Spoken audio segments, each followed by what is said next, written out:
The Justice League, Crisis on Infinite Earth Part 2 was a banger as the Batman was assigned the task of capturing the Joker. The Joker created a diversion for him as Solomon Grundy and Killer Croc attacked him, while Joker proceeded with his plan to destroy the tower, preventing the antimatter from annihilating the planet.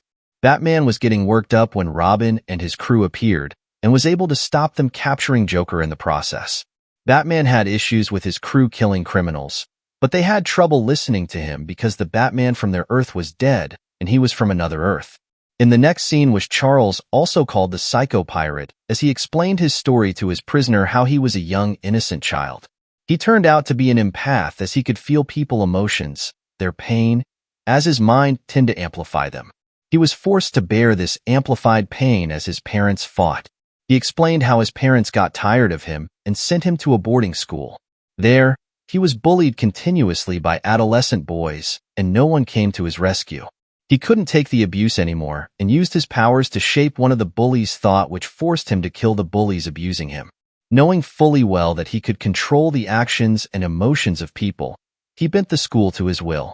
The police were sent to investigate the happenings in the school, and they were horrified by what they saw. The scene changed to space. The Monitor was busy observing the extinction of planets when a debris from Krypton blocked his view. The Kryptonian in the debris was Kara as she was suffocating and was brought into his satellite because he got distracted watching her suffer up close. Kara was motionless and couldn't remember or eat anything as the Monitor was advised by his robot to eat with her and other to spark any sense of memory in her. The Monitor told her all about himself and also about her life, but lied to her that her planet is still in shape and she will return once her mission is complete. He also told her about her cousin, Carl. The Monitor convinced her on the role she had to play to prevent the antimatter from obliterating all of existence. The Monitor granted her part of his life force and other to guarantee success in his plan.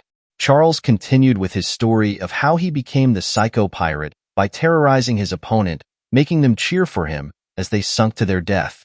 At the end of his story, he was surprised that he couldn't bend the prisoner to his will. Well, it turns out the prisoner was Dr. Fate, as he was informed by Dr. Fate that he had a role to play in the crisis to come and scared the Psycho Pirate out of the room. In another scene, Charles was in a hidden room planning an escape from an angry mob when he was visited by the Harbinger of Doom. The smart minds of various planets were supervising the heroes as they power the tower responsible for protecting the Earth from the antimatter wave. The Monitor sent Kara to assist the Superman, her cousin, in repairing one of the damaged towers in that Earth.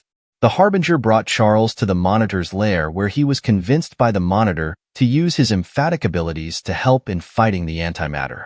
Charles insisted that he doesn't have that much power to reach that many people, but the Monitor granted him part of his life force so that he can make people work together. The Anti-Monitor, on noticing that Charles could hinder his plan, paid him a visit and offered him a new planet to rule if he assisted in the annihilation of all planets and life forms. Charles accepted his offer. In another scene, an unending army of shadow monsters were sent by the Anti-Monitor to destroy lives and the towers in various planets as the superheroes in those planets did their best to annihilate them. The Batman and crew figured they were susceptible to light as they used light to repel the demons. Charles convinced Kara to go against the Monitor because he lied to her about his planet not being destroyed as he broadcasted feeling of fear, hatred, and distrust across the planet. The Monitor asked for the purpose of his actions when he revealed the presence of the Anti-Monitor to them, which surprised the Monitor because he thought that all this while the antimatter was just a natural phenomenon not procured by any being. The effect of the broadcasting was to distract the heroes so they don't get to power the tower, preventing the antimatter from destroying their world as the Batman fought his crew, and the Amazons and Wonder Woman were annihilated by the antimatter wave. The Septal visited the Monitor and informed him of his role in the universe, which is to observe, and the price he will have to pay for meddling in the affairs of the universe. The heroes were surprised and gladdened by the sudden retreat of the Shadow Demon, but their joy will fade as the demons merge to become one mega shadow monster. Back at the satellite, Kara attacked the Monitor and was able to hurt him as her eyes were opened, and she realized the gravity of what she had done. The heroes gathered at a spot and combined all their light powers, then fires it at the Shadow Demon, but the Shadow Demon has adapted and regenerated an armor that was resistant to the light.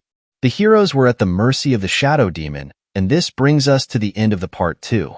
As we await the part 3, please check out more of our videos on its mythical and subscribe to this channel for more mind-blowing recaps like this. Thanks for watching.